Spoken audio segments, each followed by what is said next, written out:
Hanse, good evening. I'm Krisanachkate. Welcome to APTN National News. A proposed class action lawsuit by former Indigenous employees at a federal agency is set for a certification hearing. The suit was filed in 2021 against Indian Oil and Gas Canada. The suit alleges systemic racism, abuse of power, and workplace misconduct at the agency. A certification hearing is scheduled for November 4th in Edmonton to determine if the case can proceed on behalf of all affected Indigenous employees. Indian Oil and Gas is a special operating agency under Indigenous Services Canada that manages oil and gas development on designated First Nations lands. The lawsuit alleges a long-standing pattern of discrimination, retaliation, and unethical practices that have disproportionately affected Indigenous employees. In 2021, following numerous complaints, an independent workplace assessment ordered by Indigenous Services Canada found systemic racism and harassment within the agency. Although, according to lawyers for the plaintiffs, the 78 recommendations have yet to be fully implemented.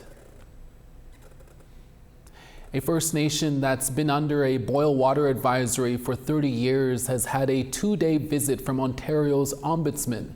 Ombudsman Paul Dubé was invited by Neskantaga First Nation Chief Gary Cusis to witness firsthand the hardships the community faces, including unsafe infrastructure, inadequate health services, and what has become the longest boil water advisory in Canadian history.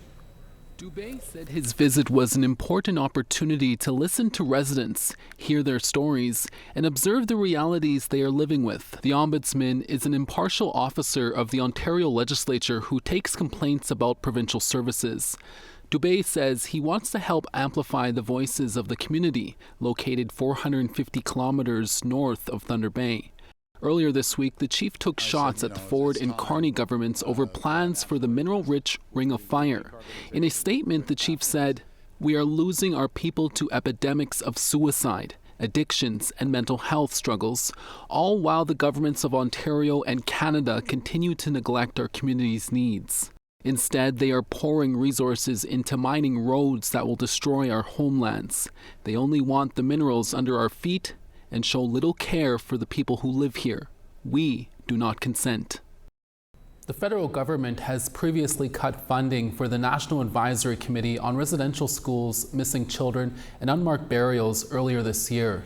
This committee supported communities to search unmarked burial sites, former residential school grounds. Despite these cuts, the Cree community of Chisasibi is continuing their search at two former residential schools in Quebec. This includes the Fort George Roman Catholic Residential School and the St. Philip's School at Fort George. Archaeologist Adrian Burke, who is leading the search, says the excavation is not expensive as the team already has ground-penetrating radar equipment, and most of the costs include traveling to and from the community. Burke says the team was able to save some money from funding the feds have previously provided to be able to continue to carry out the search in Chisasibi. One of the sort of things that we're trying to do across Canada with our working group is we want to train Indigenous communities to do this work, because we think that ultimately the Indigenous communities should be in control of this, including, the GPR or the other, of course, the archival research, for example. So what we did this year is we trained several Cree folks from Chisasibi to do the GPR. If we do archaeological excavation, I don't mean with heavy equipment, but archaeological excavation, that too requires some training. But we are training Indigenous people across Canada in archaeology as well. A man in the Northwest Territories has been found deceased after he was reported missing nearly 2 weeks ago. On September 3rd, Fort Resolution RCMP were told that the 35-year-old did not come home to the community from a boating trip earlier that day. RCMP were notified on September 14th that human remains were found on Moose Deer Island, less than 10 kilometers from Fort Resolution. Community members identified the remains as the missing man. His name has not been released. The Northwest Territories Coroner Service is now investigating. Our next guest is an award-winning journalist from Treaty 6 territory in Alberta. Brandy Morin just got back from speaking with land defenders on the south side of Vancouver Island A BC Supreme Court has just ordered them to stop blocking the road leading into an old-growth forest in the Walburn Valley. The blockade has been in place since late August to stop logging companies from harvesting old-growth trees in the area. The land defenders are now preparing for the RCMP to move in to start making arrests. Brandy Morin joins us now from Spruce Grove, Alberta. Brandy Morin, thank you so much for speaking with us. The BC Supreme Court has ordered a group of land defenders to stop blocking the road leading into an old-growth forest in the Walburn Valley in South Vancouver Island. You were there and witnessed interactions between land defenders and security guards. What did you see?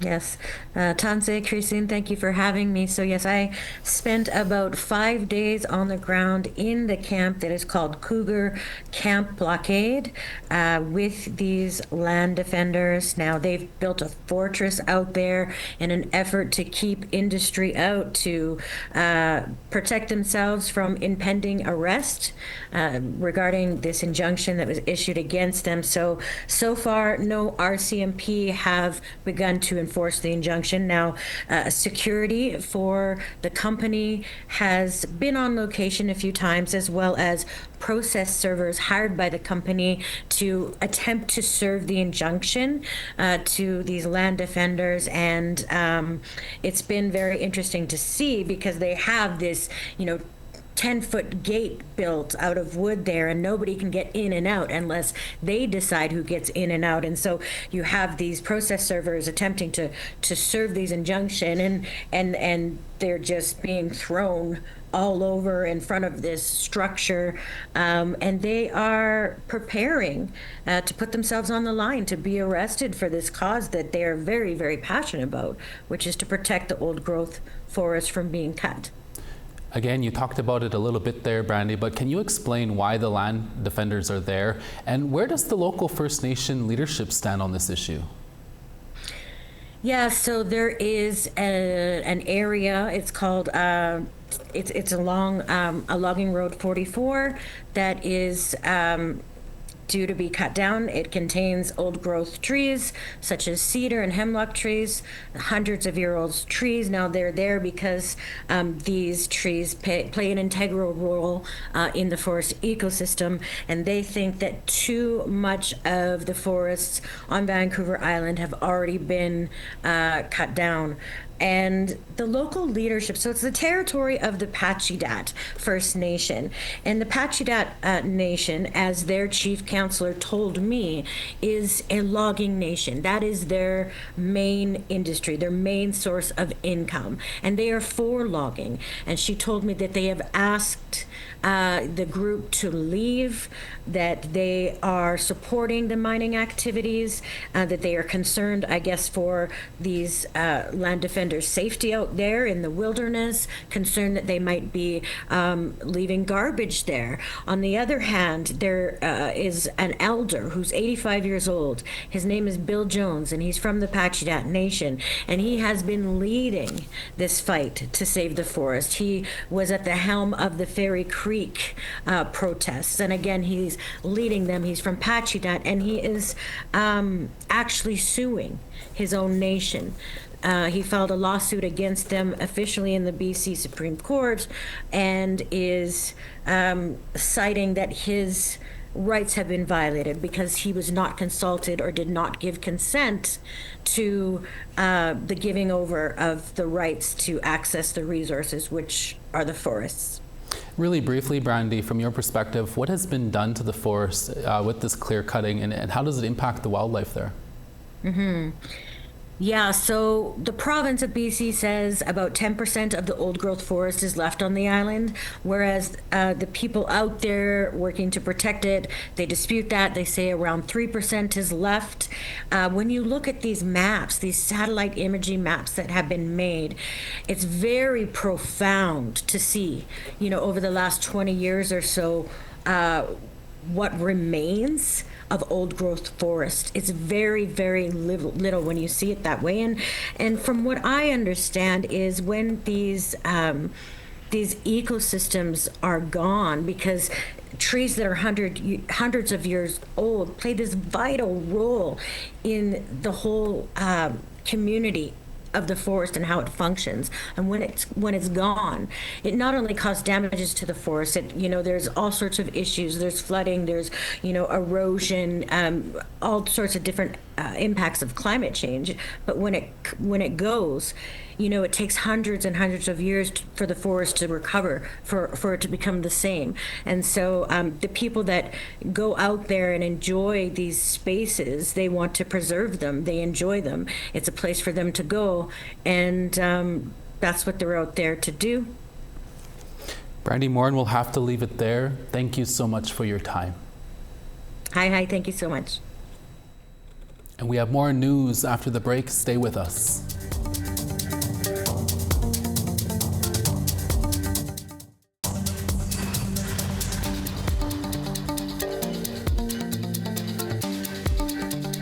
Welcome back. The 2025-2026 Indigenous Theatre Series got underway this month at the National Arts Centre in Ottawa. It opened with a production that contrasts the peaceful Indigenous ecosystem of an Amazonian rainforest with the devastating effects of mining development. APTN's Fraser Needham recently caught up with the two artists who put it all together. The musical sounds of water running through copper tubing, droplets of rain falling gently into copper bowls, and birds singing, pierced by the loud noise of machinery approaching from the outside. It's all part of an interactive play by Anishinaabe Canadian artist Emily Monet and Inga Nation Colombian artist Wera Nina. Called Nigamantune, which in both Anishinaabe Mauen and Inga means song. And the idea is to generate a different sense of listening, so an acute sense of listening to these sounds that we don't really pay attention to, the songs of the rocks, of the trees, of the water. And perhaps it's in that state of acute listening that we can hear the words of activists and land defenders and the people that we have interviewed. The production is set in the Colombian Amazon rainforest and plays upon the irony of the central role copper plays within Indigenous communities that is being disrupted by Canadian mining companies that want to extract it for profit. With Monet translating, Nina says Indigenous land defenders in Colombia face considerable risk if they speak out politically against mining development. People are really at threat over there, so they make people disappear when they speak up for against extractivism, but it's affecting not only the people, so people get displaced as well, but it's also affecting all the animals, the birds, the fish, and the water. And it is for this reason, Monet says, Indigenous people in the north must stand united with their brothers and sisters to the south. Indigenous land defenders are being persecuted and all everywhere, but in Colombia, you speak against the government or for the protection of your territory, and you get death threats or you get killed. There's a lot of Indigenous leaders that are being killed at the moment. So this piece was a way to think of solidarity, or to think of friendship in terms of solidarity. The NAC Indigenous Theatre Series runs until June 2026 with a number of other workshops and performances. Fraser Needham, APTN National News, Ottawa. IKEA Winnipeg has been working with four-star woman, also known as Leslie Beardy, to work towards their reconciliation journey. By working with Indigenous communities, learning Indigenous history and teachings, and attending ceremonies, and now having a permanent exhibition and Indigenous family room. IKEA Winnipeg says it's setting an example for other large businesses to follow suit. Julia Ross reports. As IKEA Winnipeg customers venture through the display room floor, they're met with an exhibition and family room influenced by Indigenous culture. Does it feel like you're in IKEA right now? No. IKEA Winnipeg's Indigenous advisor, Leslie Beardy, is the curator of the Come Home Pekue Biguin exhibit in IKEA Winnipeg. What we think and what we do, what we put into our homes, and it's important to know the history. So there's archival images on the walls that show we've always been here. The exhibition includes an east-facing teepee with artwork from Michaela Gilbert, as well as photos, a medicines display, and a star blanket made by Corey Sanderson. The teepee has Indigenous values burnt into each pole. Beardy has found tobacco ties and collects them to bring to the land. We see lots of traffic into this room. We see lots of people coming around the corner and saying, oh, wow, I didn't know IKEA would have something like this. And the other really exciting thing we've seen is a lot of parents in here with their children reading the different communications and teaching, which is really great, and we're super proud of that. Around the corner, a wall with information about missing and murdered women, girls, and two-spirit people is displayed along with a ribbon skirt by Drayden Flet Roulette. Beardy says the top is interchangeable, currently dressed in an Every Child Matters shirt for National Day for Truth and Reconciliation. When I seen this skirt, I broke down in tears because I know how much work goes into creating art and like stuff like this, to have my vision to be, seen in real life. Like I broke down in tears and how beautiful it is. Andrea Drylick is the Communications and Interior Design Manager for IKEA Winnipeg. She helped design the family room. She says IKEA staff visited different Indigenous families' homes, helping them to come up with solutions. We come to a customer's home and we talk about the activities they do in their home, what kind of needs they have that they aren't being met with their current home furnishing solutions, and what their dreams are and their frustrations. And then we bring that back and we create solutions with our product that we know will help people's lives at home become easier. A family from Hollow Water First Nation became the chosen family to design the solutions around. Drylick says that the exhibit is treated well at IKEA Winnipeg. Both of these spaces we're really excited to see are treated with the most respect out of any display in the store. Back at the teepee, Beardy says it is beautiful to take up this much space and to have people walk by her work. With her help, staff have participated in raising a teepee, a pipe ceremony, and have dedicated time to learn about residential schools, Indigenous history, and culture. When I was asked to come on board as the advisor and the curator, we always said it was just between us and them, and it's not, a spectacle or, you know what I mean? We're not doing it for that. It's because they want to learn, and I'm the teacher in a good way, of course. The exhibition and family room are permanent installations at the Winnipeg IKEA. Julia Ross, APTN National News, Winnipeg. Indigiqueer storytelling is alive and well in Vancouver. That story when we come back.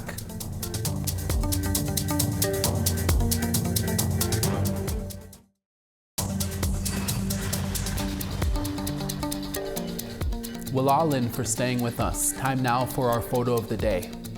Our very own Angel Moore snapped this photo of 10-year-old Frank Perro of Wagogama First Nation. Frank might be an aspiring photojournalist or future videographer. We also love your beautiful regalia, Frank. Thank you for that photo, Angel. And for the chance to be our next photo of the day, send us your photos to share at aptn.ca. Time now to take a look at tomorrow's weather forecast. Fredericton 25 and sunny, Halifax 18. The Grand River 8, Cartwright 14 and rain. Quebec City 23 and sunny, Montreal 26. Sarnia 24, Sault Ste. Marie 18 and partly cloudy. Timmins 13, Thunder Bay 16 and sunny. Churchill 12 and partly cloudy, Thompson 18.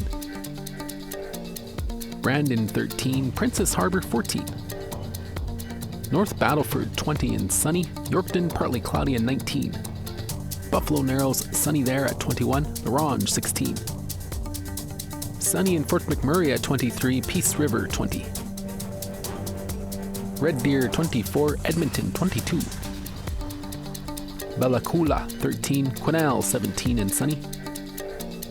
Prince Rupert 13, Fort Nelson 19 and sunny. Whitehorse 11, rain in Mayo at 12. Showers in Wrigley at 19, Trout Lake 13 and sunny. Sax Harbor 6, Polituck 10. Baker Lake 7, Chesterfield 9. And Igloolik 0, Arctic Bay -6.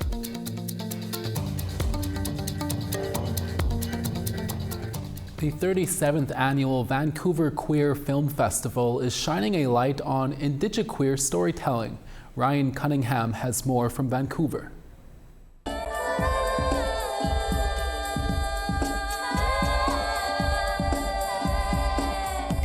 This year's Vancouver Queer Film Festival has just kicked off and is showcasing 99 films over 10 days at venues across the city. This year's programming includes the feature film Star Walker. It's about a young Indigiqueer two-spirit drag queen learning the ropes of the drag community and finding their place in their community. The film stars Dylan Miigwech Chilblow, originally from Garden River First Nation in Ontario. Well, I actually was offered to originate the character in the very first reading, very first workshop, so that was really special. I think Star is really sweet, really gentle, and is affected by the traumas that they experience, but has really worked hard not to let that define them.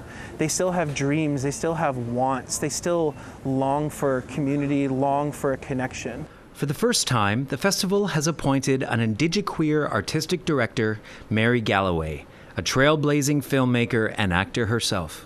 Last year I came here and I was a panelist. I was speaking on one of the panels at the festival last year. And then when I was heading home, I saw the call for an artistic director and I was like, oh, I'm just curious, what would that entail? And I read the job description. I was like, wow, that's all things that I am passionate about, advocating and being a voice for the queer filmmakers from around the world and getting to showcase queer films. Galloway is excited to showcase more Indigenous filmmakers and artists this year, including her short film called Embers of Queer Joy. We've got Indigenous performers, and we've got Charlene Johnny designed the artwork for the festival, which is just incredible. The Modi Award, of course, and then all of the wonderful Indigiqueer two-spirit films and filmmakers that are going to be in attendance. So I really want to grow that more every year. The VQFF provides a platform for screenings, panels, and parties throughout September 21st. Galloway's words capture the festival's electric momentum. I feel like the festival is really shaping out to be exactly what I envisioned, so I'm so excited for it to kick off. For Indigenous and queer communities, this edition isn't just a festival, it's a reclamation, one reel at a time. Ryan Cunningham, APTN National News, Vancouver. And that's all the time we have for your Wednesday evening newscast. We're back tomorrow for your daytime newscast. Please join us then. From all of us at APTN National News, thank you so much for watching, and we'll see you again next day.